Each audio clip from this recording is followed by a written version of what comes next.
which will later be converted into a podcast with Mr. Shiva Keshavan. The second segment of live psychological Q&A round will be taken up by Ms. Sanika Gupta. All the questions in the live session will be taken from the attendees. Also, we will be having two winners for the sharpest question, who holds a chance to win a voucher of rupees 500 each. Without making a further ado, I would like to give you an introduction about SHARP.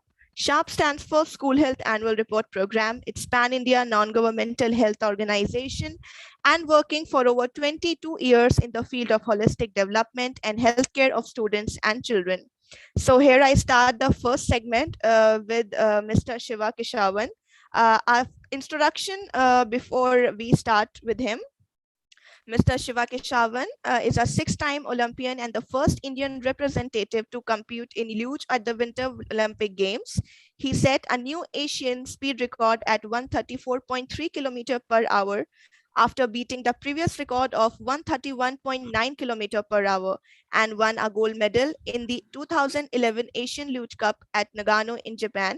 In 2012, he set a new Asian track record at 49.590 seconds. He is a reigning Asian champion. He is also an Arjuna Awardee winner, Government of India 2020.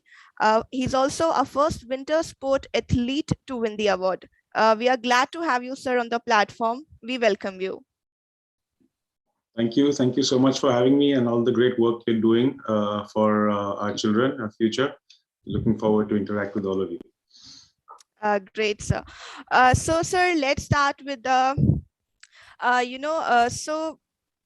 about your profession, basically. So tell us how and when did you decide to be in this field and you thought that this is going to be my full-time profession now? Okay, well, it's quite a tough question. It's a long question because I don't know if there's any particular moment in which I decided or a transition took place.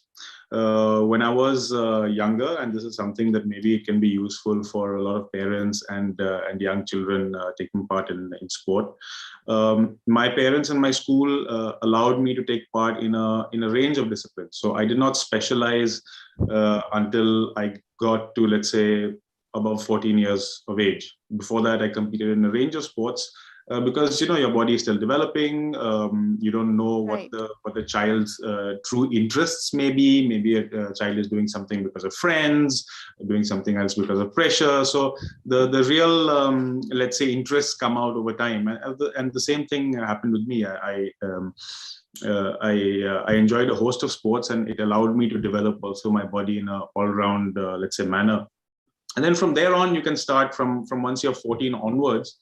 You can start your specialization, and that's kind of what happened with me. After that, once you get into the high performance elite sports, you really have less time to enjoy with other activities. So from then on, it was a one-track career, let's say. All right. So, sir, was it always your dream to be where are you today, or you were just fluctuating between the professions? As a teenager, as a youngster, you would say we keep on choosing and analyzing all the risk associated with a particular profession. So, was it your dream since childhood, or it was a sudden click that okay, now I have to go with this? Well, I always had, I used to always dream big. I always had dreams that I want to do something and leave a mark.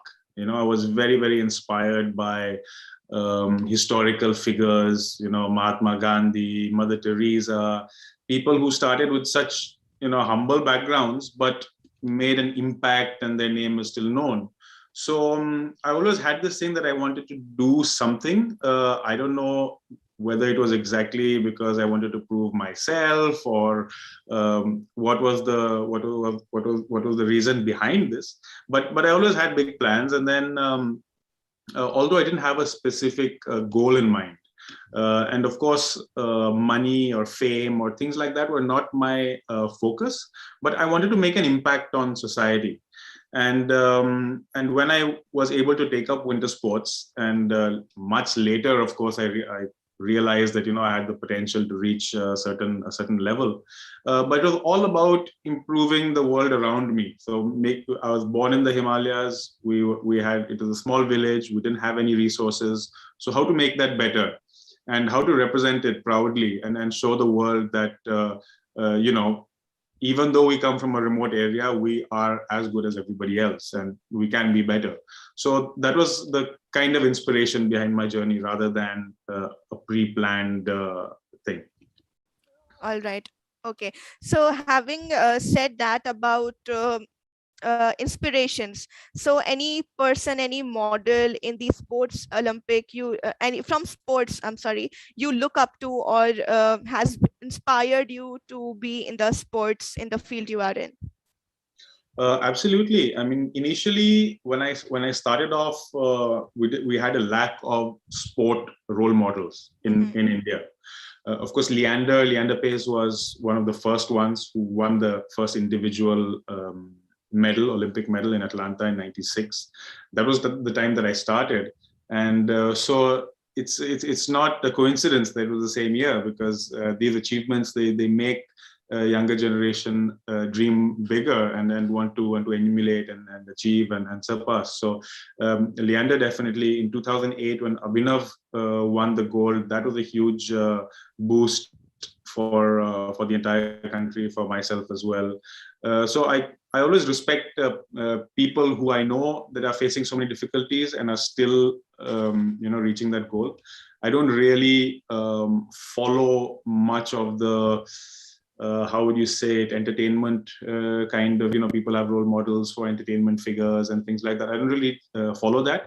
I get inspired by people doing work around me and overcoming difficulties, and that gives me strength. And sometimes, just seeing simple children who don't have any support from the family, from the federation, giving their all, reaching a certain level, these kind of things inspire me a lot.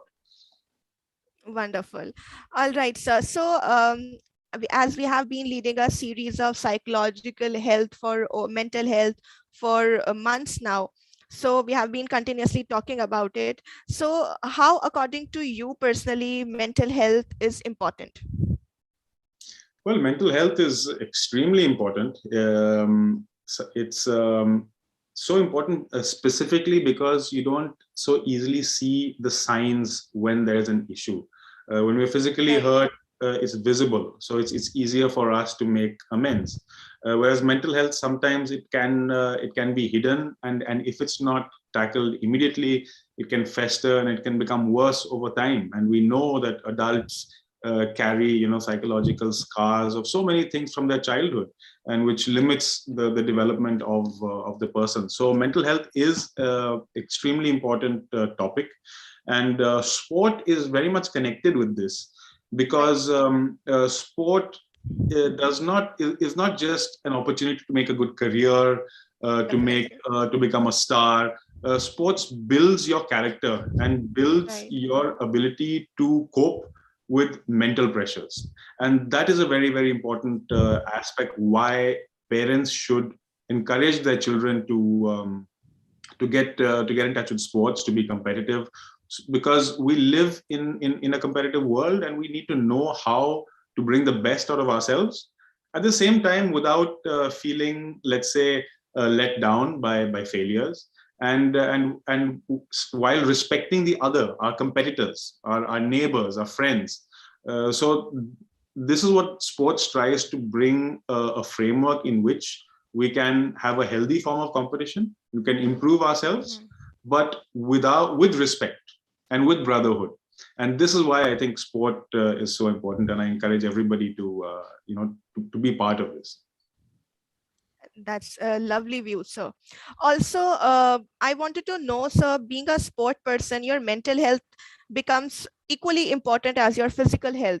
So how has been your mental health during these unprecedented times, and how are you taking care of it? Because for each one of us, we never saw it coming, and it's very new. The pandemic has hit each one of us in some way or the other. So I would like to know, how are you taking care of it, and how did you maintain your mental health with physical health, and how did it go about it? Well, first of all, it's been a very, very difficult time for everybody. And so many people have been, acting like real heroes, taking care of themselves and their family in this difficult time. We all need to recognize, the effort that everybody is putting through. And especially because we are social beings. I love friends. I love going, meeting people. I love traveling.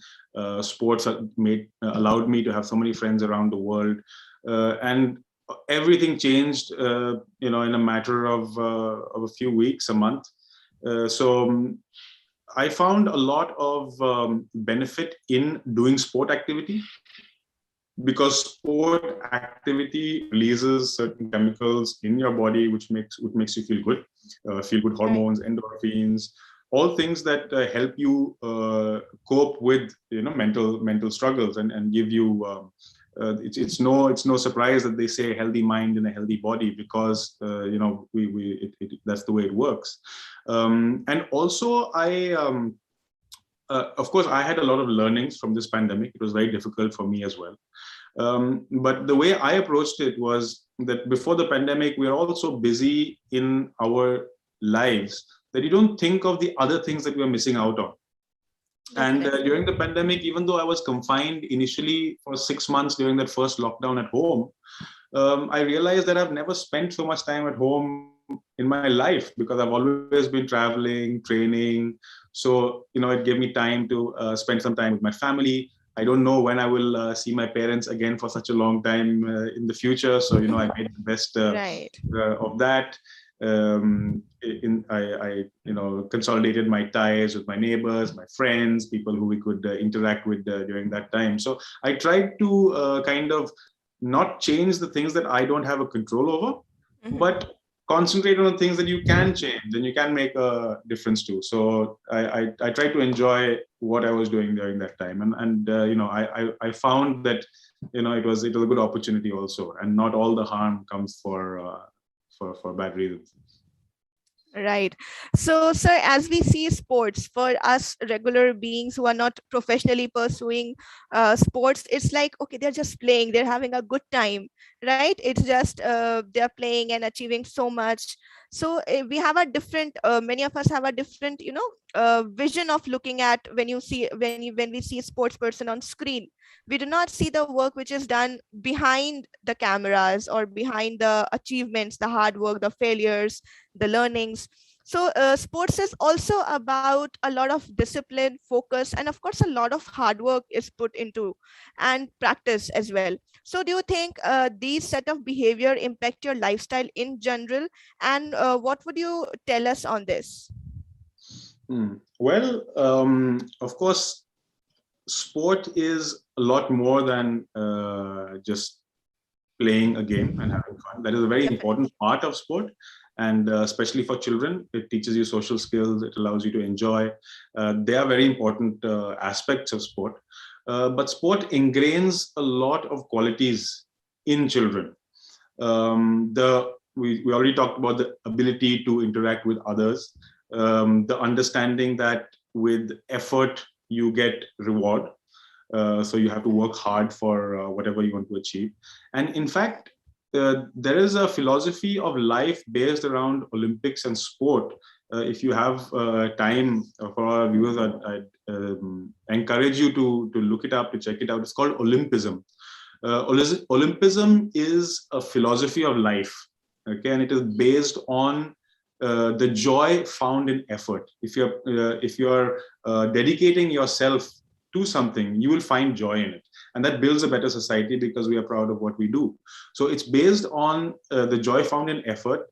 It's based on healthy competition. It's based on respect for each other and to create a better world. So this is the bigger, let's say, picture when you talk about sports. We talk about character building, we talk about community building, and we talk about nation building, because it also gives us so many reasons to be proud as a nation of the achievements of our brothers and sisters. So I think sport goes much beyond what traditionally we have been told. And in fact, this idea that India should not invest so much in sports because we have other issues like, khana, bijli, pani, and things like that. I don't think it's valid, because sport is a basic building block. It gives people the basic tools to thrive in society. So it is extremely important, and in our own personal sphere, we must encourage it. Right. Also, sir, like if we like we are talking about sports, many parents in India, they are very much concerned about the profession that their children choose. They find opting as an artist, a musician, a dancer, a sport person, they find it really, risky. Maybe you can do it and maybe you cannot do it. They are very preferred to occupations and professions like doctors, engineers, and going to a stable job. So what would you like to say to the parents as well as children, how to choose it, and how let parents understand that this is very important for the mental health of the children? Because once the pressure falls on a youngster or on children that okay, they cannot do what they want, but they have to do to please their parents or the society, or think have second thoughts about their passion.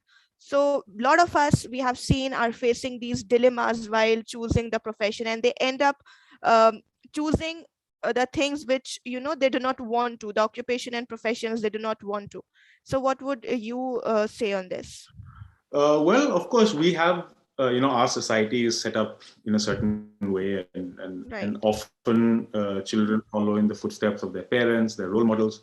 And I'm not saying it's a bad thing; it's a good thing, because you have people that can mentor you, that can support you in your career.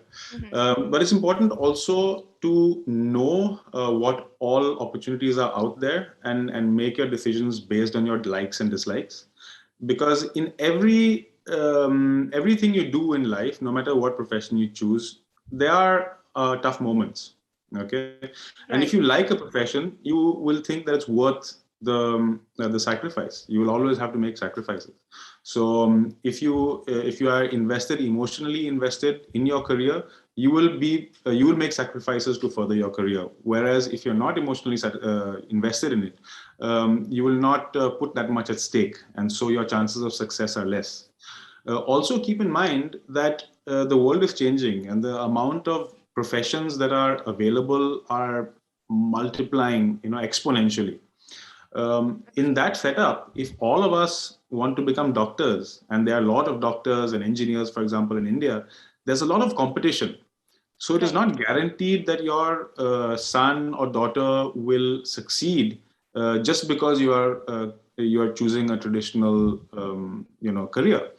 Rather, if you find the career that I didn't really choose, but the career that I got put in was it was so unique, nobody knew it, and it created a new opportunity for me out of nowhere. So Right. these kind of things are possible. There's we talk so much about individuality, that and doing something unique, that for example, companies want to support you if they can identify something unique with you. Mhm. People, there's so much social media, there's so much public communication right now, that people want to see new things, and there's so many young kids making a career on social media as well. So I would encourage to look for new things, and find out what the interests are of your child, and then if these things align, then there's no right career for everyone. That's a personal choice. But no matter what career you choose, in any case, I would suggest to spend time, a little bit of time each day, doing sport, doing physical activity, because that complements whatever else you do. If you're in sport, you have a healthy body. We already spoke about this. It translates into various other things, and also in our admission system of universities and institutes, Mhm. you always have sports quotas. It always gives you an extra chance to succeed, even if Right. your intended career is not sport. All right. Okay. So there is one attendee who we have got a question from. Please, Nikunj, unmute yourself and tell us where you speaking from, and then your Jai Hind, question. sir. Jai Hind, ma'am. Hi. I'm Nikunj Goel and I'm from Ghaziabad. Okay. I'm in first year of my BA Honors Psychology. Okay, So great. as we all know that obesity is a common problem these days. Mm-hmm. As a sports person, can you give us some tips and advices to get out of obese category and to maintain our body and BMI? Hi, Nikunj. That's a great question. I think it's very important for all of us. The most important thing in my mind, and you will hear from professionals in the field later, but in my mind, the most important thing is to have a schedule that you can follow and you can track your progress, because this is not something that you can do in 1 day, in 2 days. You have to build habits, and building habits, it takes time and it takes planning. So just writing a few things down that you can do is extremely important. The first thing, regularize your schedule and have proper meals in the proper time, and that helps in. I won't get into all the technical details, but that is one very important thing. Choose a little bit of course, a lot of water consumption is very good, because that helps your body to automatically regulate your weight and to get rid of excess things. Do everything in moderation. I'm not saying avoid completely, avoid junk foods and things like that, but be aware of what you're eating. And that doesn't just mean calories. That means making sure that you're getting right nutrition from the food. Sometimes we simplify everything in calories. It's for people who don't really understand it. It creates more harm than good.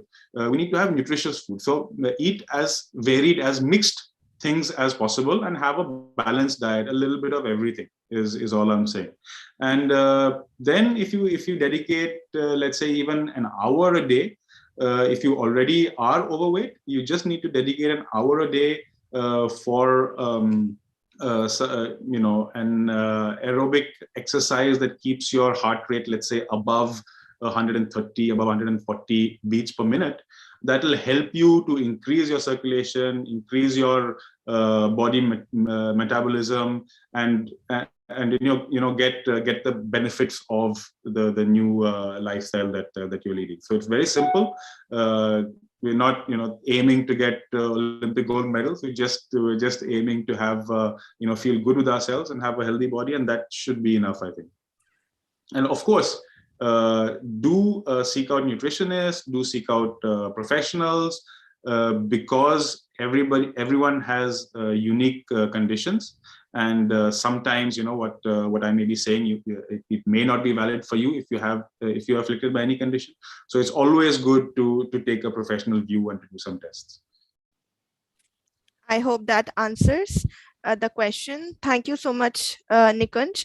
Okay, so our next question is from Abhay Gujjar. Please unmute yourself and tell us where are you speaking from.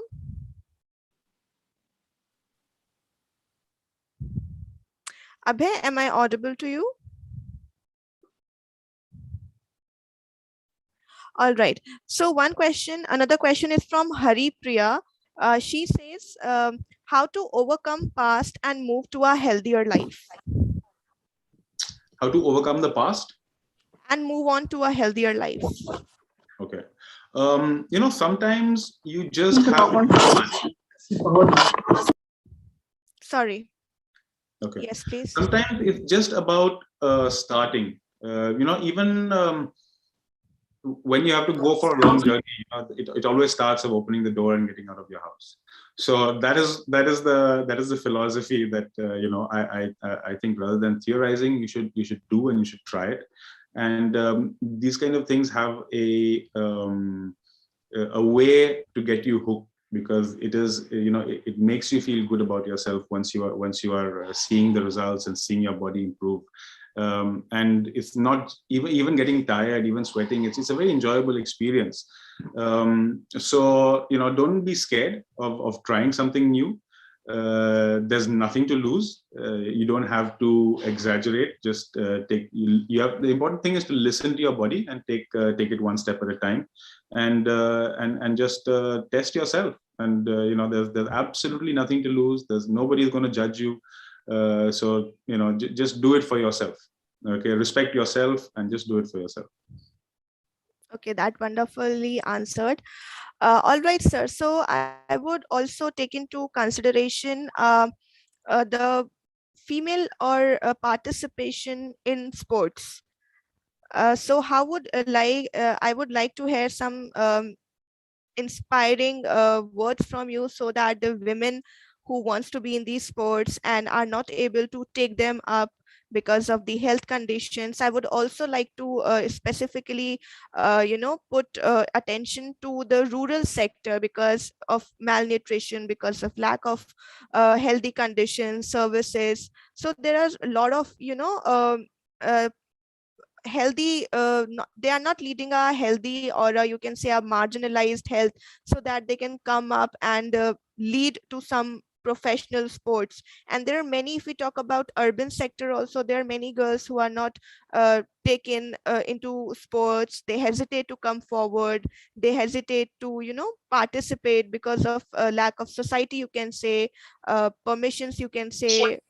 So I would like you to throw some light on the female participation on sports, in sports. Okay, well, I think that the women of India have been, first of all, really doing us proud.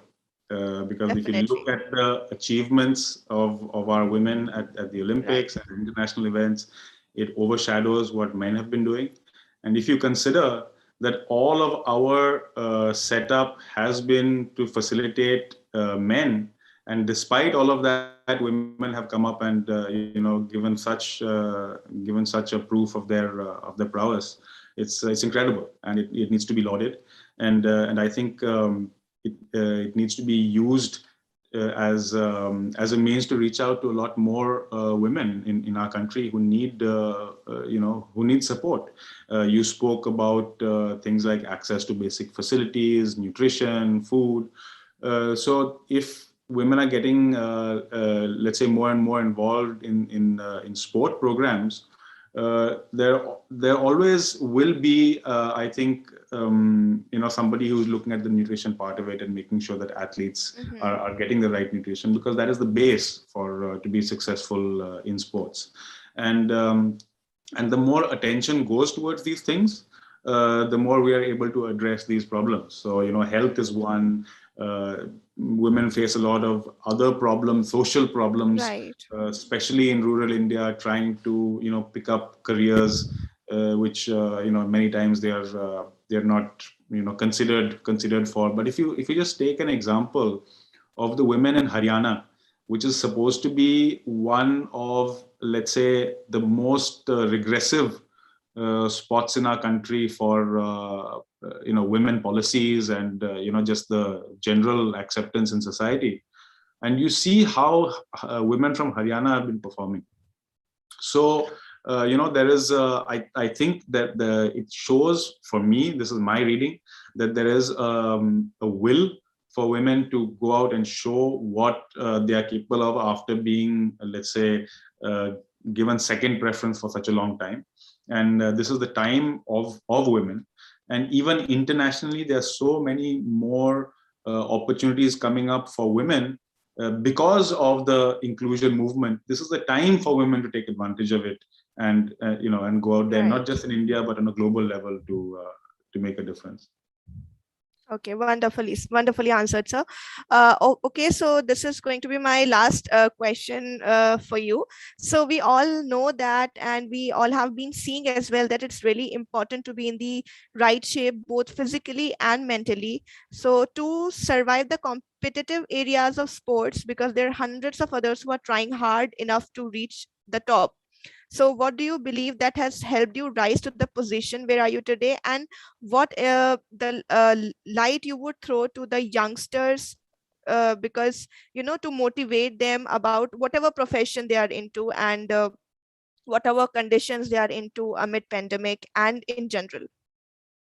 Well, I think the most important thing is not to accept defeat, and to always stand up, because there are so many things in life that put us down, so many problems, right? And if we don't react, to them, then we will never reach the goal that we've set for ourselves. Okay, so always fight for what you believe in, and never give in. That's been my personal motto. And sometimes you don't know what's waiting for you just around the corner. You know, you've done all this effort, Right. then you know the sweet reward is just waiting for you beyond, and you will never know unless you continue, and then you continue to go forward. So yeah, just never give up, believe in yourself, and best of luck in whatever you do. Okay, so and one last question from our attendee to you. Nikunj, please unmute yourself and ask your question.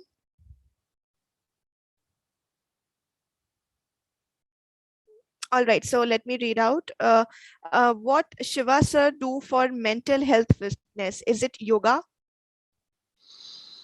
Okay, so yes, I do some yoga, and generally I think all kinds of exercise will help your mental health. And also I think speaking about problems is very helpful. So if you have something that is bothering you, if you have something you want to get over, I think interacting with people, and specifically interacting with professionals, because they can give you, they're prepared to give you the right advice.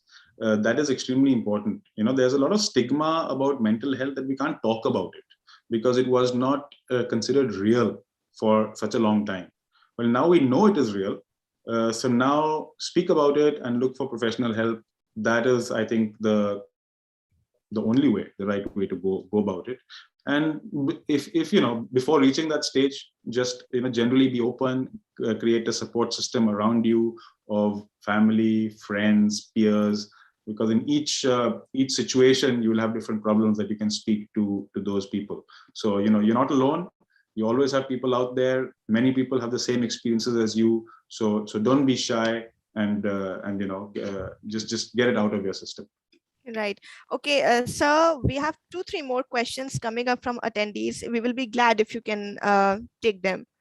Yes, of course. All right, all right. So our next question is from Anita Marwaha. Please unmute yourself and ask your question and tell us where are you speaking from. Anita, am I audible to you?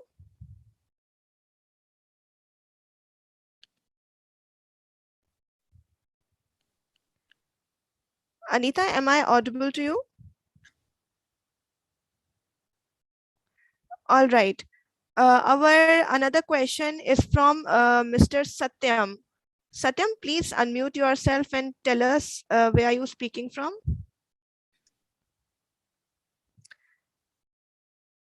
Please unmute your mic, Satyam.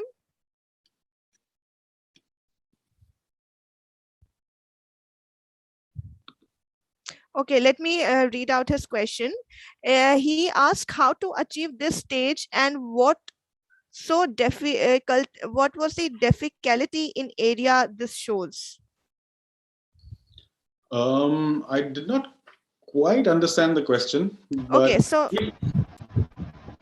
he means to say how did you achieve this stage? He wants to know how did you achieve your stage and what was the difficulties in area you faced. Okay, so how did I achieve? So I think well, I had a dream that I wanted to make a mark, and I had a belief in myself that I can do it.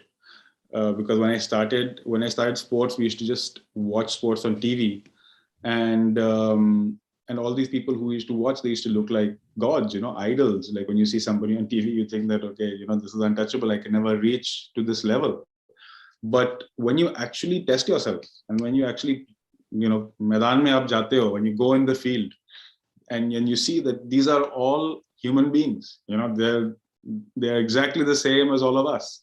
And it gives us the confidence that, if we can see them, they're just like us, we can even be better than them. So always believe in yourself, because, we are all the same. We are all human beings. We all have the same, of course, we come from different backgrounds, and that changes things, but we all have the same capabilities. And if you train yourself, the only secret is in training. Okay, if you have to get mastery over something, that only comes with practice, that only comes with time. Nobody is born a champion. You have to make it yourself. So if you know this, if you know that this applies to everybody, then you know that this applies to you as well. And that is your, I think, your answer. Okay, wonderfully answered, sir. Sir, any special message or any experience that you would like to share on this platform for youngsters? Because I'm very sure whoever has attended must be taking, who has heard you today, they must be taking something very valuable and very much of inspiration from you. So any special message or experience you would like to share with us? Well, I think, if there's a message I want to share right now, it would be for people to be kind to each other. We live in difficult times. We need each other's support. And things are just much better, much easier if we look out for one another. So let's have a civic duty. And, I think the Olympic Games also has showed us that, when we achieve something as a country, how all of us come together, and it feels so good when we're doing something united in that manner. So just look out for each other, help each other, and make somebody else happy. That would be a good way, I think, to to live at least the rest of the lockdown. Why not? It was wonderful having you here, sir. It was very inspiring, and it was a very amazing talk we had with our attendees on this platform. I'm sure they will be taking something very, very valuable from you, and you are definitely an Thank you inspiration so to much. many youngsters and each one of us. Thank you Thank you. so It was a much. pleasure So, being here, and thank you for the lovely questions. All the best for to all of you in life. right. Also, sir, we have a short video for you. So please have a look.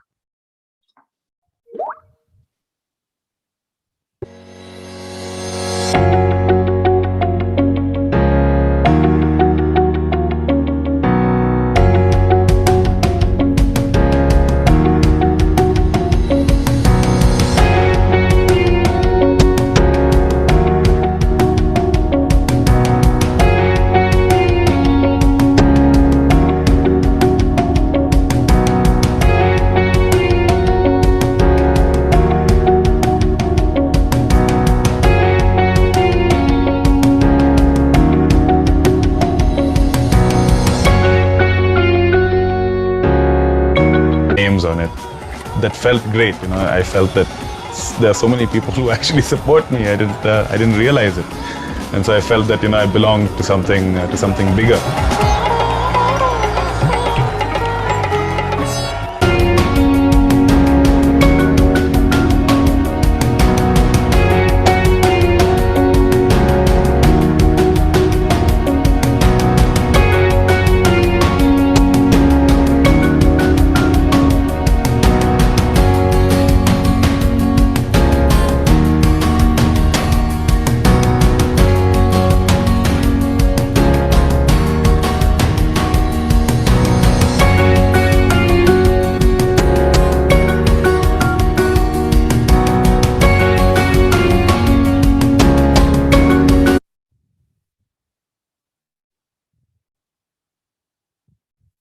I hope you liked it, sir. Thank you so much. Thank you so much. It was lovely.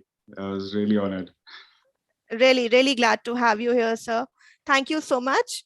Okay, so attendees, here we end our first segment, and now your second segment will be taken up by Ms. Sanika Gupta. But before we start the second segment, I would like to encapsulate a short video.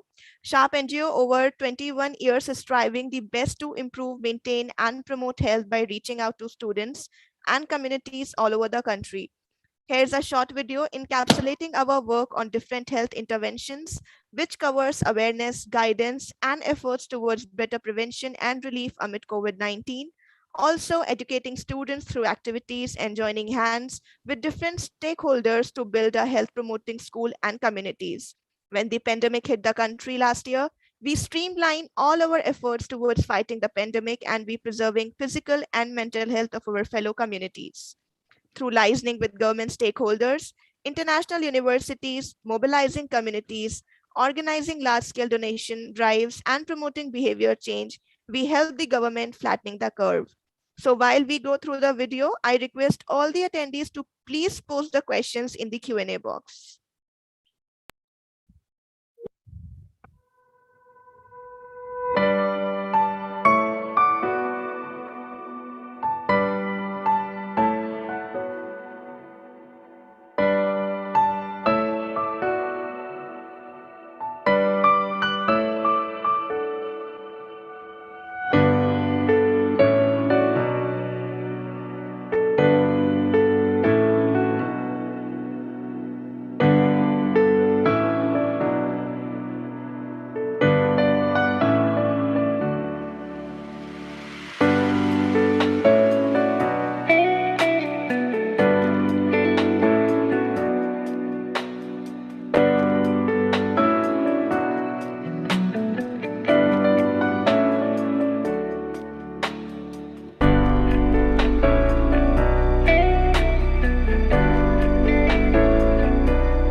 नमस्ते, मैं nutri champion Mandore गांव में गर्भवती औरतों, किशोरियों और बच्चों के विकास के लिए योगदान डाल रही हूँ। इस संस्था में रहकर मुझे काफी कुछ सीखने का मौका मिला है। धन्यवाद।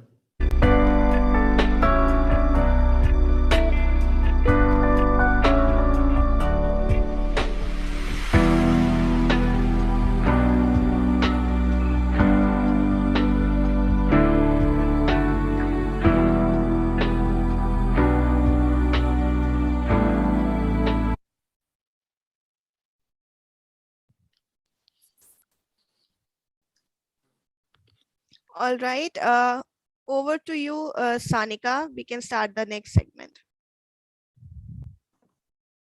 Thank you so much, Ms. Aliza. Moving on to the counseling segment of today's webinar. Our panelist for today is Dr. Upasana Chaddha Vij, a counseling psychologist and physiotherapist who has over 11 years of experience as a specialist in said field. Dr. Upasana has a PhD in psychology. She worked as an assistant professor at Amity University for 7 years, and then the visiting psychologist at Vidyaniketan in Delhi. About 3 to 4 years ago, she founded Mindscape Center for Counseling and Psychological Wellbeing. It's a true pleasure to have someone so experienced here amongst us today. Welcome, Dr. Upasana. Thank you, Sanika. Thank you so much for having me here. Before anything else, Doctor, I saw that you have a bachelor's degree in electronics. May I ask what prompted you to switch out of this field and pursue psychology? Thank you, Sanika, for that question. So I was always, while growing up as a child, I was a very confused child, I believe all of us are while growing up, what to do, what not to do. So every time I walk into a bank with my parents, I would find that, oh wow, people working here look so smart. They have such a great job. They deal with so many people. So I want to probably get into a banking job. Then one day I'll walk into Domino's Pizza. I'll be like, wow, selling pizzas is so cool. So I want to be a Domino's person. I've been selling pizzas or something that I want to do. So all this time, my fields, my explorations, my choices, everything kept shifting. So I think I did started study electronics. Why? Because that came primarily from because it was in the family. My father was an electronics engineer. Since I wasn't able to make my mind, so I was like, let me get into a field like electronics. But I was always very fond of reading and doing something to do with people. So as a child, as an adolescent, I would read a lot of books about mind, psychology, spirituality. And I think few instances, a very close friend of mine, this could be a little disturbing for a lot of people, but a very, very close friend of mine while I was studying electronics had depression. That point in time, like we all kind of said, did not know what depression was. And unfortunately, he harmed himself. We don't have him around him anymore. And I think that was something that kind of strengthened my resolve to study psychology and be of support to people who deal with these mental health issues. Yeah. It's so difficult to talk about. We never talk about them. And I think, we were very sure that that friend of ours also wanted to talk to us, did reach out, could speak up. And a week later, he wasn't with us anymore. And I think that was the turning point. I was in second year of my college then, but that was the time I started studying psychology quite a lot. I gave my answers, and that is when I switched to psychology. That's definitely a very touching story, ma'am. A very similar question. What was your motivation behind starting Mindscape Center? Like after you were a professor and then a visiting psychologist, what was your motivation behind starting your own place? Oh, starting my own thing.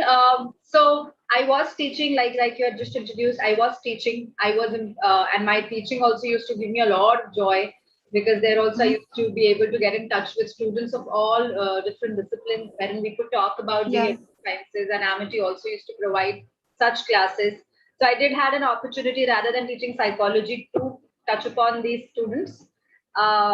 But I think my prime motivation to switch to psychology as a field was to do more of a therapeutic work, and full-time teaching really did not give me enough time to do that. And I think that was one of the major reasons for me to kind of quit my full-time job and venture into starting my own organization, wherein I could do eventually the work for which I primarily switched my field. Yeah. Well, thank you so much for starting a place that definitely helps so many people. Being a psychologist, I don't think there's anyone better to talk about this. Can you please address the stigma surrounding seeking counseling or professional help for mental health, especially in the Indian context? So I think, Shiva was also speaking about it, that how this was a concept that was non-existent. It was as if it doesn't exist.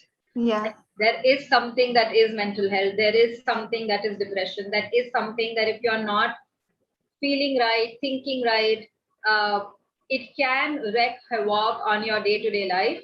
It can impact the way you relate to people. It can impact the way you study.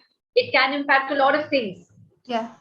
So something as small as, I'm sure a lot of attendees who are here would have either themselves or would have heard somebody around them as a child saying, "Pet mein dard ho raha hai, nahi jana school." And definitely, parents would say कि ये नाटक है, ये school जाने के बहाने हैं.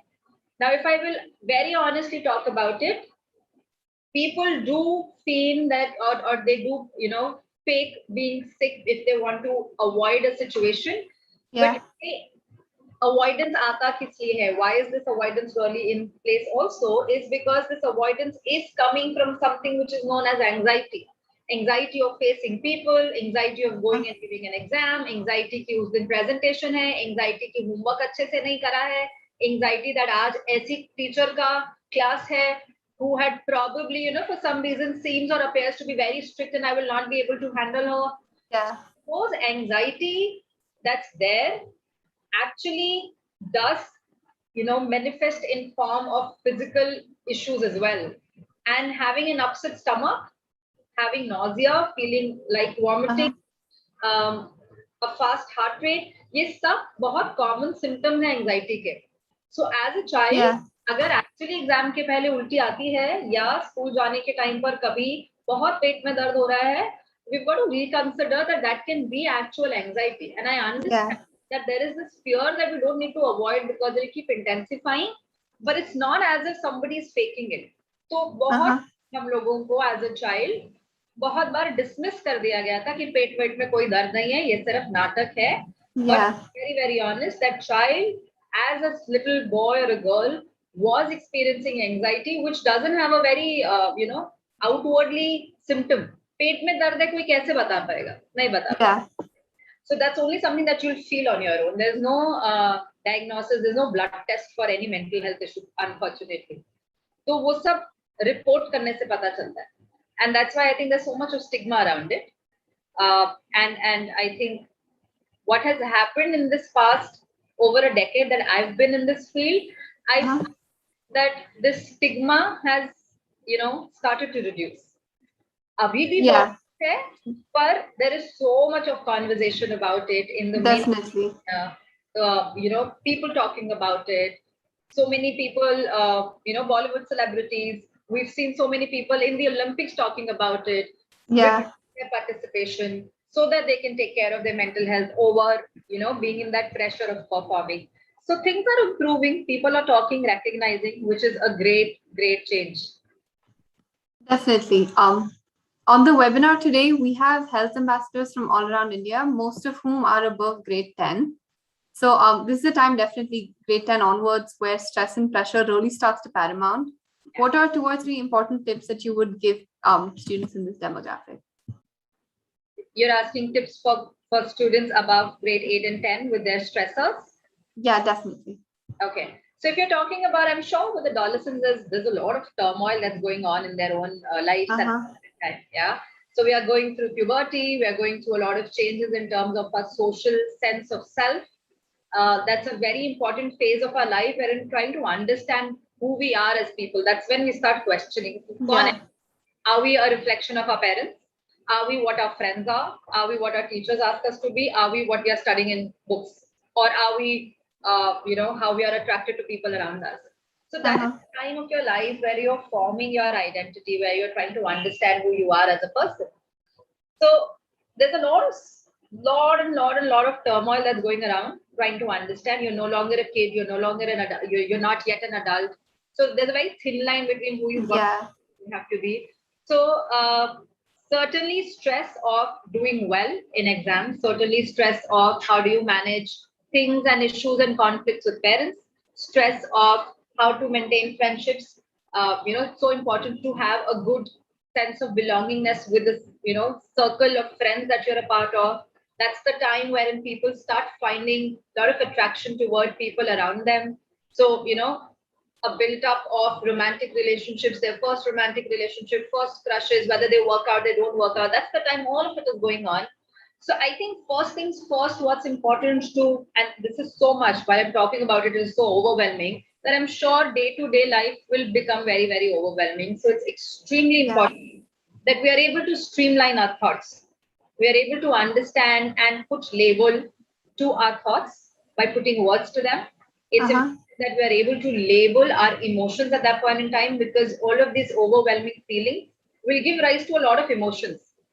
And when we are not able to label these emotions, we kind of get just, lost in what are we feeling. Maybe itna zyada ho jata at times that we just start becoming numb. And the only way we kind of handle the stress is by distracting ourselves into different things.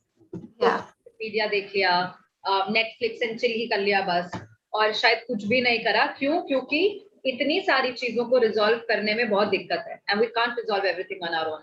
So that is why I say something as simple as, rather than we avoid, we recognize कि यहाँ पर चल क्या रहा है, और जो चल रहा है, let's put words into it.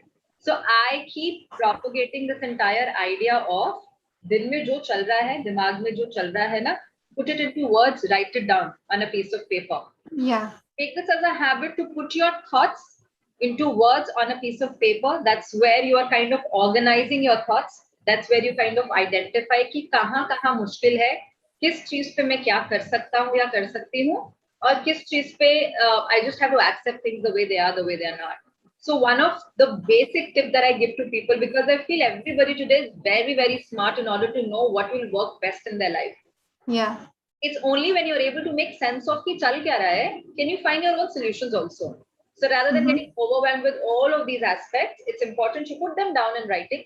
When you look at them, now you have a distance with them, you'll be able to look at and figure out for yourself ki karna kya hai. And for sure, you can talk to trusted adults around you when you can't make a choice, but at least avoid nahi karenge. Kyunki avoid karte karte na cheez sirf badi ho jati hai. So my one tip that I feel that when people start to use it, it really immensely helps is by writing down your thoughts, journal your feelings and your emotions. It gives you a lot of clarity about a lot of things.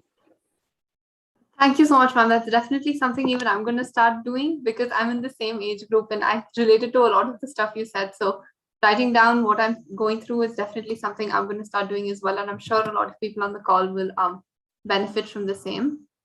Before moving to questions from our audience, one last thing I would like to ask you is, what's something that you would like to tell teachers or educators around the country in regard to mental health and its importance in the education systems? For the teachers, I would believe, so something that I noticed these days, because I'm also attending a lot of online classes with my child, sitting down during this pandemic. So I think what's very, very important right now, and which I see in a lot of schools right now also happens, is allowing and enabling kids to, speak up about their emotions. Like when I say that it's important for us to label our emotions, and it's important for us to identify ki dimag mein aur man mein chal kya raha hai. So I think as educators, as parents, as teachers, it's important that we teach that to kids. हम बच्चों को plus minus करना सिखाते हैं, पढ़ना लिखना सिखाते हैं, पर बहुत कम हम लोग बच्चों को लेबलिंग करना सिखाते हैं अपने इमोशन की. That when do we feel scared, or what does an emotion like this feels like? So I think a lot of storytelling with kids of all age, a lot of identification of emotions, a lot of understanding of that when we feel a particular emotion, वो emotion कहाँ से आता है? So let's say अगर आपने homework खत्म नहीं किया है या आपने cheating करी है class में क्योंकि आजकल online mode चल रहा है, and then you are being caught, and then there is this feeling of what do you feel? Shame, guilt, and क्या feel कर रहे हो? वो feel अगर कर रहे हो, वो emotion का function क्या है? How does feeling guilty helps us? At times we feel feeling guilty, being sad, being angry is not great. The idea is every emotion has a function. उसका क्या function है? Every emotion is giving you a hint of कि किसी चीज की जरूरत है. I'll give you an example. Anger usually comes from a lot of hurt and disappointment. So as educators also, as educators also, if you are angry, we are angry why? We are either disappointed or we are hurt. And it comes with frustration also. So when we are able to identify कि emotion किस लिए आ रहा है, तो हम understand कर सकते हैं कि हमारे को corrective behavior करने की जरूरत क्या है.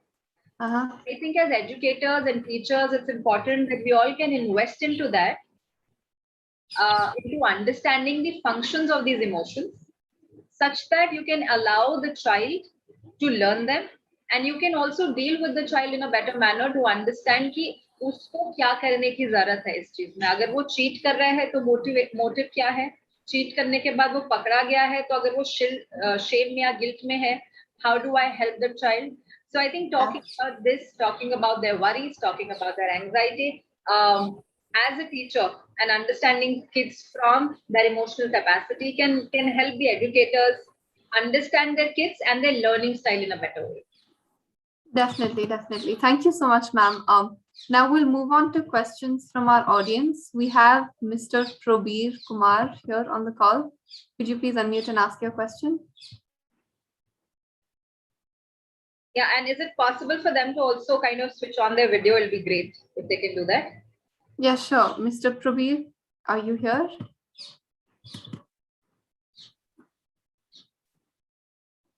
I'm wondering if the attendees do have the option to unmute and themselves or not? They do. They do? Okay, great.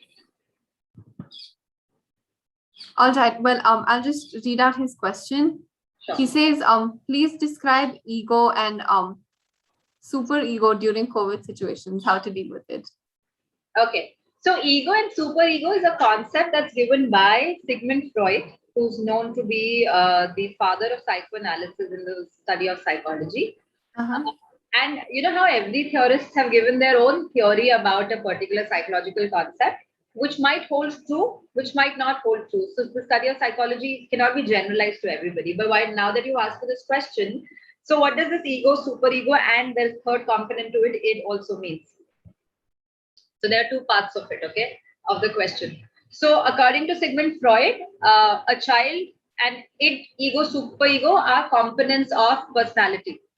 When a child is born, he's born with something that we call as id, wherein he doesn't have the sense of reality. Truth kya hai, reality kya hai. The child is born with a sense of getting instant gratification of his needs. So a child is born, he's hungry, he wants to eat food, no matter what time it is of the day, what time, wherever the mother is, or whether the food is available or not. उसको भूख लगी है, वो रोएगा, वो तब तक रोएगा बच्चा जब तक उसको खाना नहीं मिलता है. या child wants to be held, the child will keep crying till the child has not been taken care of, even if it is 8 o'clock or 3 o'clock in the morning. So that is id, which works on instant gratification. Whatever I need it right now. Then when a child grows up, let's say grows up to be 1-2-year-old, there is an understanding of the reality principle. Ki there is a routine to the day. सुबह जागना है, रात को सोना है, खाना भी एक टाइम पे मिलेगा, उस टाइम पे खाना खाना है. That also depends a lot on our parenting. So as a child keeps growing up, by the age of 2-3, the child starts understanding the concept and the reality of the world. That is our ego, which works on that reality principle. What is possible, what is not possible, based on the logic of it. Then when the child gets to the age of 5 or 6-year-old, there's something as part of a personality that develops that's known as super ego, which works on what's right and wrong. It works on the aspect of morality. Now, the job of ego is to balance between the id and the super ego. So your super ego, your id will tell you, abhi ice cream khani hai.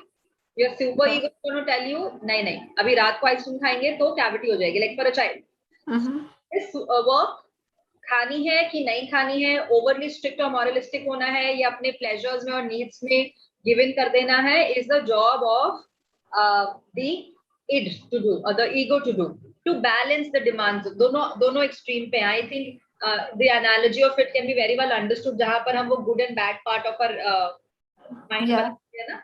That's an analogy. It will always need everything right now. Super ego will keep talking about morality. Ego का काम में balance out करना.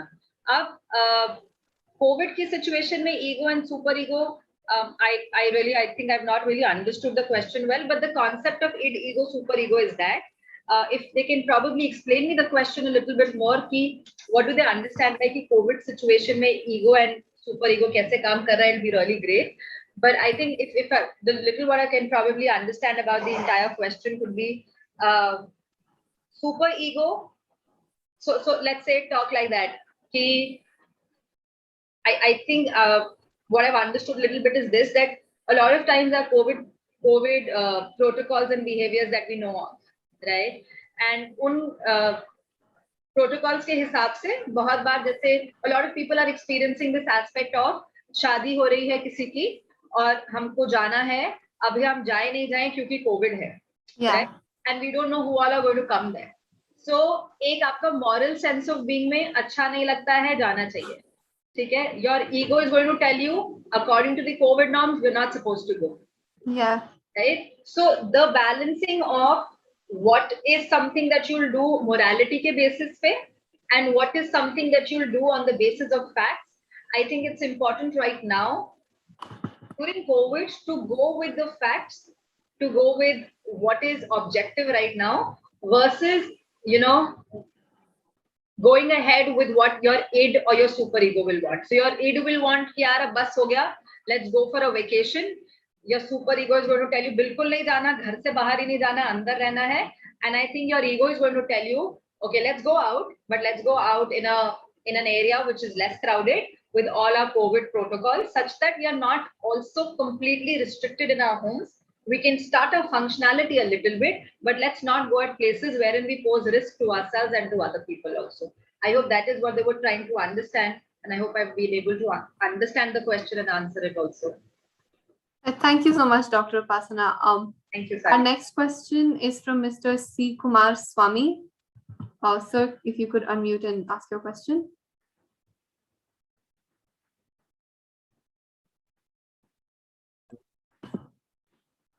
Hello? Hello, ma'am. Hi. Hi, ma'am. Yes, I'm able to hear you, sir. How have we have to reduce angry?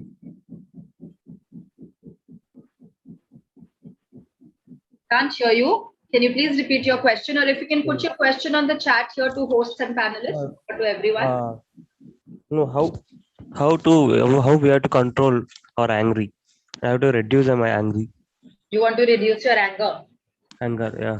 Okay, great. So, very small tip and trick that I'll tell everybody. So, whenever we are feeling a particular emotion, right, there is between any emotion and our response. So, we always believe jab bhi koi emotion aata hai, we respond and act on it. So, I'm angry, I'm going to pick up something and I'm going to smash it. I'm angry, I'm going to yell at the person who's standing in front of me. I think what we can do is we've got to look at any particular emotion. What is my instant reaction? And what can I do instead? So agar jab gussa aata hai hum logon ko, what does our body does to us? It kind of clenches your hands, your shoulders rise, your mouth frowns, right? That's how an angry person looks like. So every time you're angry, I think one of the basic aspects I'll ask you to do is give a half smile. Just, when you're noticing your face is going like this, just give a half smile, and your hands are going like this. Just open your hands, put your feet, your shoulders down, and take a deep breath. I think regulating your body beautifully regulates your emotion. आप realize करोगे अब जब गुस्सा आएगा ना आपका body stiff हो जाएगा. So the first thing to do to manage your anger, the first step is going to be relax your body. So we call it as half smile and open mind, open hands. So practice that. Every time you're angry, put a half smile on your face. It's not going to be the real smile, but at least it's going to give that facial feedback is going to go back to your mind. कि ये जो anger का emotion है ना, उसको have to relax. So your half smile, your open hands, and your relaxed body is going to regulate your anger.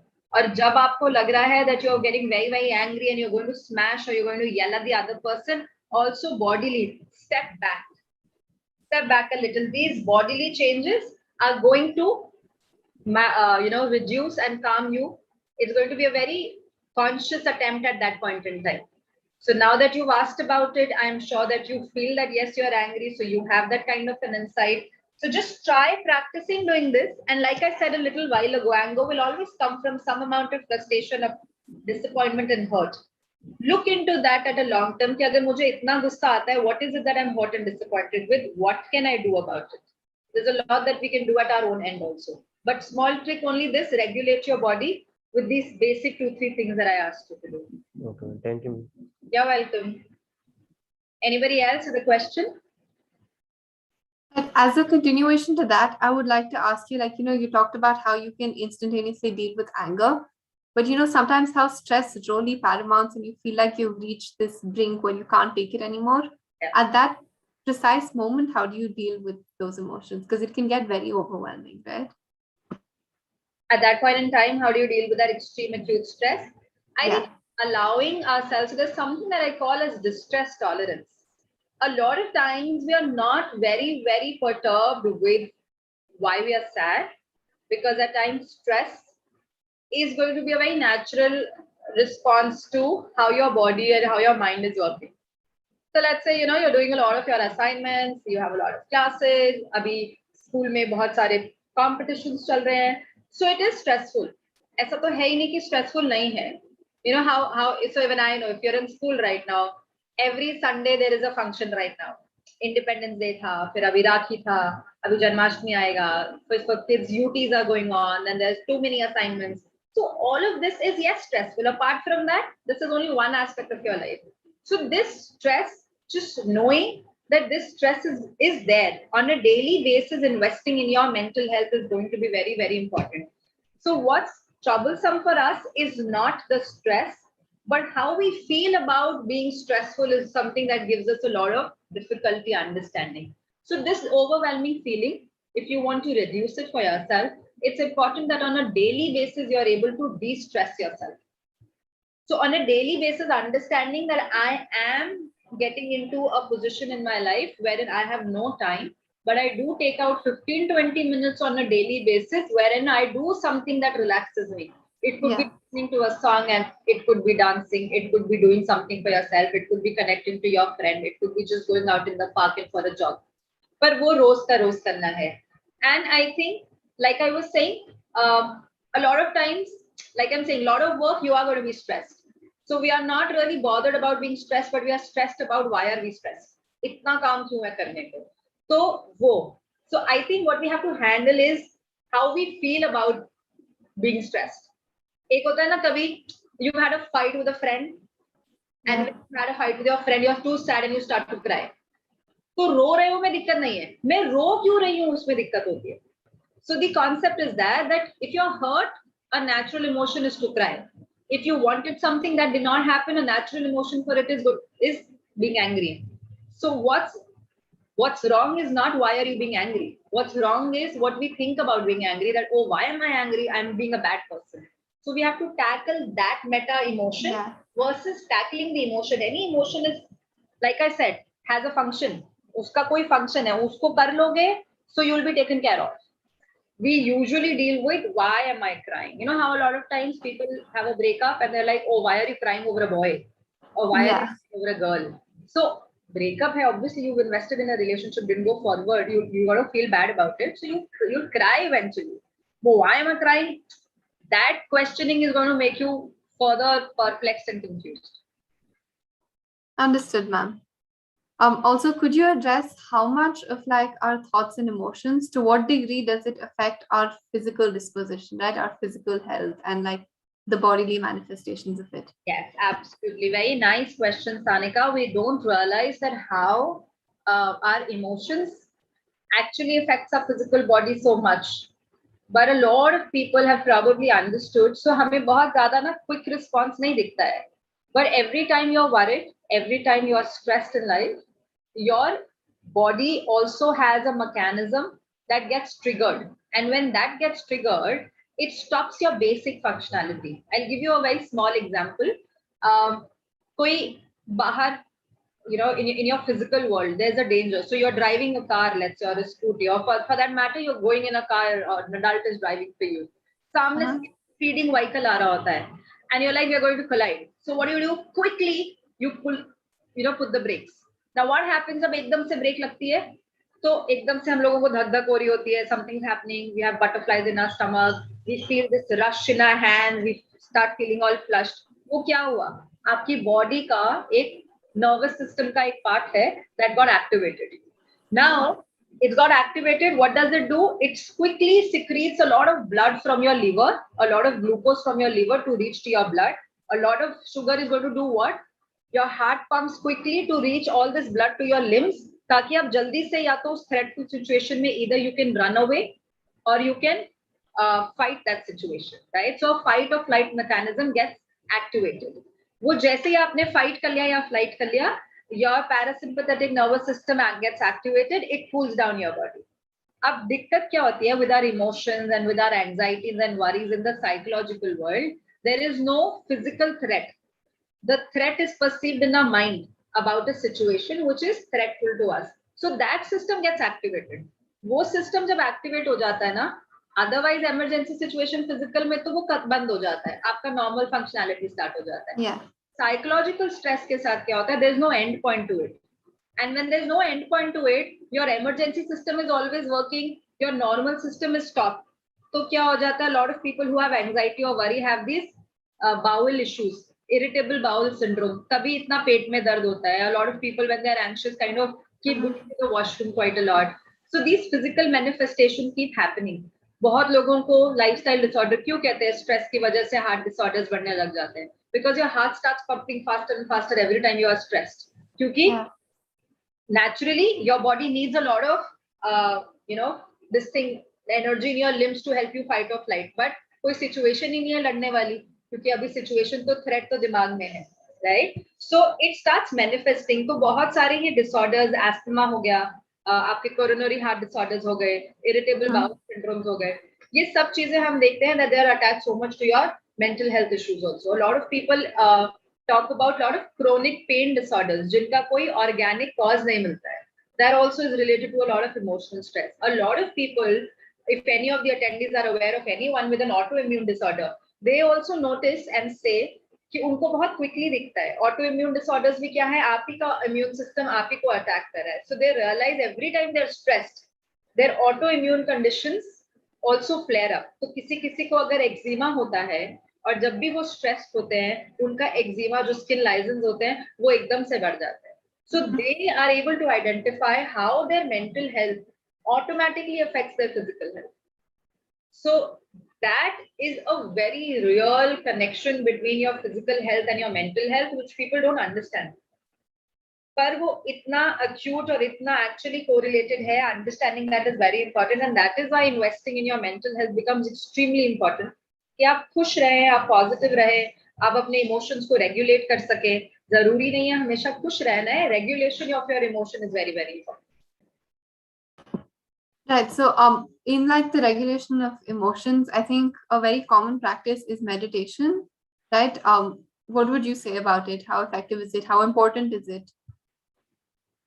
So meditation comes in a lot of forms. A lot of people talk about meditation or formal practices. Mindfulness की बात करते हैं, उसमें meditation की बात करते हैं. तो इन्हें बहुत सारे concepts हैं, and a lot of people, a lot of these concepts of different theories have a lot of different background, theoretical background to it. But I think जो एक common चीज है in all of these things is that your idea is that there are a lot of thoughts in our head. And the entire idea of meditation or mindfulness is to just allow those thoughts to be there and let them pass. Yeah. Should not perturb you. They should not bother you. They're there, they'll come, they'll go. Thoughts are thoughts. They don't mean a lot of other things. They don't mean the reality to us, right? So meditation will help you achieve that. कि thoughts है. आपको thought ये भी आ सकती है कि मेरे number बहुत सारे आ सकते हैं. आपको thought ये भी आ सकती है कि I'm going to fail in my exam. So thought could be anything. वो thought के हिसाब से आपको एक emotion आता है, उस emotion के हिसाब से आप behave करते हो. आप market जाते हो, आप किसी party में जाते हो, you will be like, oh, nobody's going to talk to me, or oh wow, that's going to be a really fun party. And then your emotion changes and your behavior changes.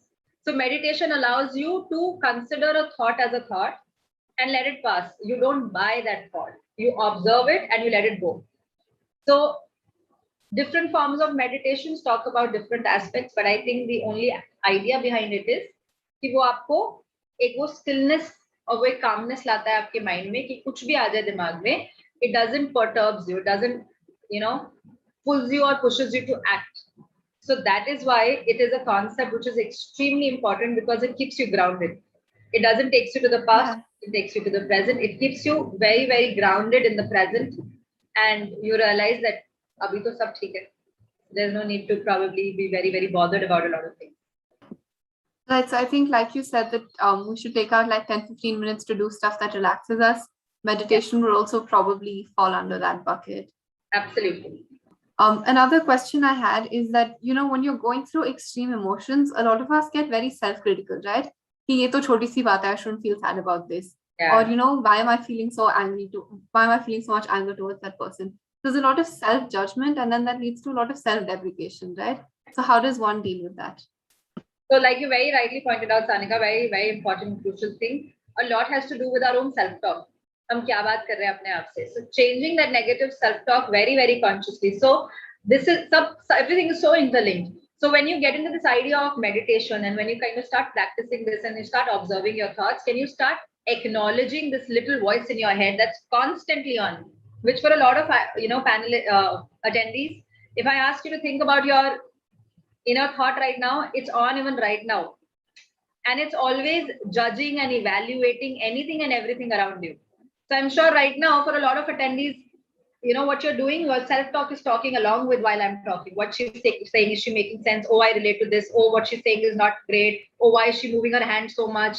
So all of that self-talk. Sanika is also thinking, अब ये चुप होंगी तो उसके बाद मुझे next question क्या पूछना है, क्या नहीं पूछना है, अभी मैंने ठीक बोला नहीं बोला. So all that self-talk is always on. Now your job is to identify कि ये मेरी self-talk मेरे अपने बारे में क्या बोलती है. And when you start recognizing it, so like I said at the beginning, write down what you feel.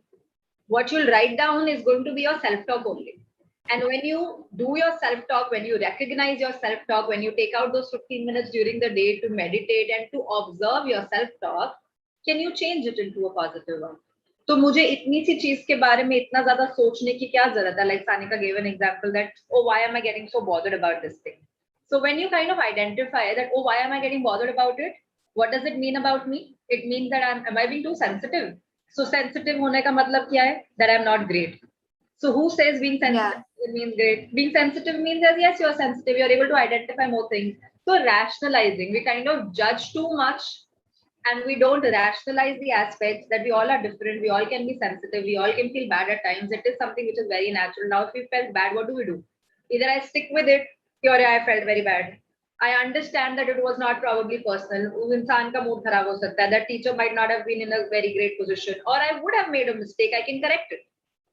So when you kind of start noticing this self-talk, can you change it? Can you rationalize it? So observe your self-talk and try and converting it into something that is more positive. नहीं होता खुद से तो ये देखो कि अगर यही सेम बात आपका फ्रेंड, आपका छोटा भाई बहन, बड़ा कोई, आजू बाजू कोई अपने बारे में बोलेगा, आप उसको क्या बोलोगे? Whatever you say to that person, you start saying it to yourself instead. So that is why I say creating a distance between yourself and your thoughts is very, very important. That comes through your journaling, that comes through your meditation, that comes through talking to people or talking to a professional, a mental health professional who can, that's what we do in our therapy session. We kind of capture your self-talk and we try to kind of understand where is the self-talk coming from, how can we change it, what do we need to modify it, what do we need to accept here. Right, ma'am. So just continuing that part where you said that sometimes you may have to talk to someone or seek professional help, right? Mm-hmm. So what is the point wherein once it's supposed to like draw the line and say, at this point I should probably start talking to a therapist, or is that something a person has to do themselves, or should like the family and friends and the ecosystem around them nudge them towards seeking help? So I think all in all, जैसे अब हम like how this entire session started with identifying, Shivaji was here and he was talking about sports. So how even a sports person has a coach? So having a counselor in your life any day can benefit you. So you don't necessarily have to go through any stress to have a counselor. But I understand that how in India, how I think at large in world also, there's not a lot of affordability and availability of a counselor for that matter. Let's say like that.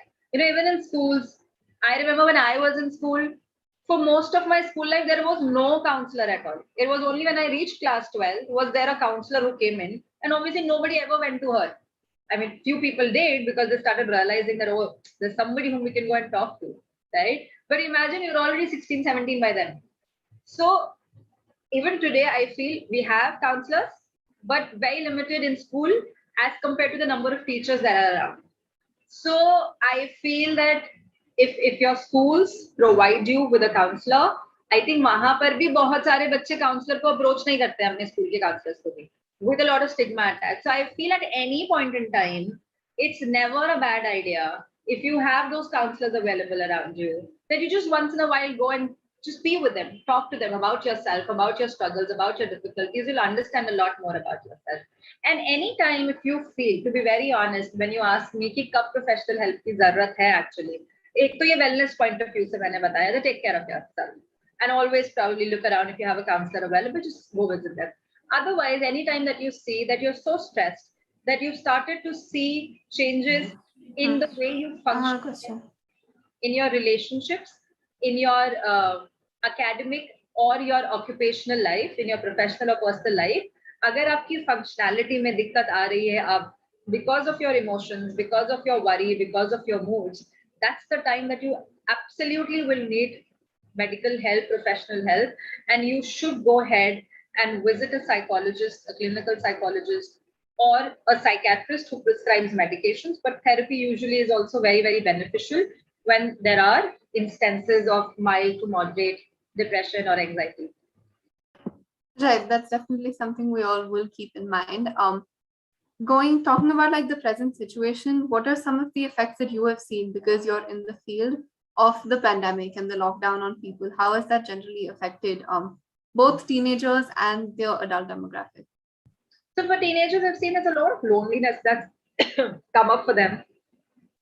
And that loneliness, lack of, being with peers, staying at home, घर पे बहुत difficulty हो गई है. So they're surrounded around a lot of stress around them. They're surrounded around a lot of anxiety around them. So it's kind of affected their moods quite a lot. A lot of kids have become very, very hopeless. A lot of kids have become very, very, this thing about their efforts of कि पढ़ के फायदा भी क्या है. Or they've become too stressed because so much is now happening at the school levels where सब कुछ खुद से ही करना है. I mean, I'm not very sure how kids, like whatever I hear from kids, they feel that they are not able to do so well in online classes as they were doing in their formal classes when they used to go to school. So वो सब चीजों से we see a lot of loneliness, a lot of hopelessness, a lot of sadness. वो sadness कहाँ पे दिखती है? वो दिखती है in the form of procrastination. कुछ करने का मन नहीं है, बेड से उठने का ही मन नहीं है. So वो procrastination, at times you all procrastinate, but if it is so long lasting, your procrastination has started affecting your grades, if that procrastination has started affecting how you talk to your relatives or your family members, it's important that you need to take care of yourself at that point of time. So that's what we've seen with teenagers. With adults also, for sure, similarly, they've seen a lot of conflicts in their relationships. बहुत ज़्यादा हम time spend करते हैं घरों में ही अपने, with every family member around. Space constraints होते हैं घरों में, privacy नहीं है उतनी, सबको अपनी अपनी जगह चाहिए because everybody wants to work, everybody needs shanti. You know how the moms of the house are so overwhelmed with so much work. They say we are never getting free only. A lot of moms have their own work to do also. Then they have to take care of their kids also. Then they have to take care of a lot of things. So all in all, अगर आप कहीं बाहर ही नहीं जा रहे, घर पे ही हैं, तो family members के साथ भी obviously conflicts बढ़ गए हैं. There's no sense of you getting any break. And all of that has kind of led to a lot of monotony, a lot of hopelessness, a lot of sadness, a lot of worrying, a lot of overthinking. So overthinking or anxiety और ये low moods तो बहुत ज़्यादा बढ़ गया है post COVID. We see that happening with everyone. कहीं कुछ करने में मन नहीं लग रहा है, कुछ करने का वो नहीं है, lack of motivation हो गया है. So that's something that we are seeing quite a lot. And all of the attendees here who are feeling that, I just want to tell them that it's very natural right now that people are feeling it. But what you can do right now is to actually invest in your mental health, ensure, pick up few activities in your life that you always enjoyed doing and start putting them in your routine on a daily basis. Make a routine of your day. अगर सुबह पहले उठ के 8 o'clock, 9 o'clock office या school पहुंचते थे, so it's really important that today also probably, if not that same time, आधा घंटा बाद में पर उठ जाओ. जरूरी नहीं है कि अब अगर 10 बजे ऑफिस है या 10 o'clock क्लास है, तो अब हम 9:30 ही उठेंगे. So that we don't have to do. Earlier, I'm sure a lot of you kids used to reach school by 7:30, 8 o'clock. अभी क्या है 10 o'clock अगर क्लास शुरू हो रही है, सुबह नहीं हो रही, because I hear for a lot of kids, class is starting at 9 o'clock. So we are getting up at 8:45. Or we are getting up at 9, mute पे है, video off है, brush कर दे और class attend कर दो. Right? So that's not required. Create a routine for yourself. Get up, take a bath, maybe go out in the park. You have more time than ever before now. So you can do a lot of things that way that can be helpful. Right. And my last question before we end today is that now that things are opening up, there's a lot of social anxiety that some people are facing, right? Because we've been locked in our homes for a year and a half. So now meeting people physically is becoming scary, right? What advice would you give us in that scenario? So yes, it's going to be awkward, and it's awkward for all of us. So ऐसा नहीं है कि अगर आप 5 लोग मिल रहे हो, so if I'm feeling awkward, I'm sure that the other person is also feeling awkward क्योंकि वो भी पिछले 1.5 साल से घर में लॉकडाउन ही था, तो उसको भी odd लग रहा है, उसको भी अजीब लग रहा है अभी ड्रेस अप होके बाहर जाना, because you've forgotten how to dress up, right? So yeah, that's there. It kind of gets difficult to now venture out also. बाहर जाने में ना आप कितना भी मन क्यों ना करे, But when you realize that you have to move out in the heat, you have to travel, you come back, you have to dress up a certain way, उसका अब थोड़ा सा उलझन लगने लग गई है. So I think all of us need to remember that social anxiety, that anxiety of meeting people is real. But it's not only happening with you. It's happening with all those 5 other people who are going to meet together. So it's okay. You all are in the same boat. Maybe we can all talk about it, how awkward it is to now meet people in person. I remember when things started opening up, because our all sessions also used to happen in online. So when the first time I opened up after a year and my first client came in and sat in front of me, I was feeling so odd sitting in front of him. And I was like, why are we sitting here? Right? And that kept playing in my mind that it feels so odd to sit in front of somebody at so much proximity. And I think what was important in that session of mine was to address that to him. That, you know what, I've not seen a person apart from my family in this last 1 year, and you sitting right across me, the thought that's going on in my head is, it feels so awkward. So I voiced it out, so I was able to focus on my session. So yahi ho raha hai. If you're going out and you're feeling awkward, कि मेरे को अजीब लग रहा है, उसको अजीब लग रहा है, just voice it out. When you voice it out, everybody's going to voice it out. And then your focus from it is going to go away. So it's going to get much more simpler to be in that moment and enjoy it. So thank you so much for that tip, ma'am. I think schools from 9th grade onwards are opening. So even I'll be going back. That's definitely something I'll be keeping in mind. Yeah, that's so exciting. It is exciting, but like, as you said, it's going to be slightly awkward. So I'll definitely keep that in mind. Thank you so much for everything that you said. I'm sure everyone benefited. Definitely me. I took down notes of stuff that I'm going to take back from this session. So thank you so much for all your advice, and thank you so much for being here. I'd hand it back to Miss Eliza now. Thank you, Sanika. Thank you, Dr. Upasana. It was wonderful session, very interesting, and I'm sure very much helpful for all the attendees. We all of us are taking something very interesting and valuable from you. Thank you so much for making time for coming onto this panel. Yeah, welcome. All right. Yeah, so now the time comes to announce the sharpest winners of the segment. So Nikunj Goyal and Satyam Kumar, congratulations. You win the sharpest questions. Our communication team will definitely communicate with you regarding the prizes distribution. Also, the feedback form will appear right on your screen. Please take that feedback form. It will be very helpful for us to analyze. I request all the attendees to please take up this feedback form.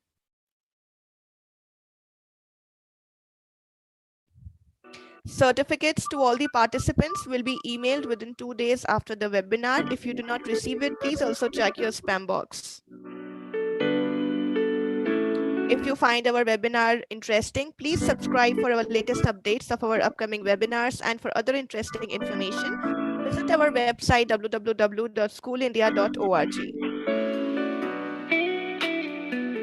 Sharp NGO also conducts free mental health awareness sessions for school students pan-India. To register your school, visit www.schoolindia.org. Thank you, everybody, all the attendees and the panelists as well. It was a wonderful session. Have a great day and a weekend.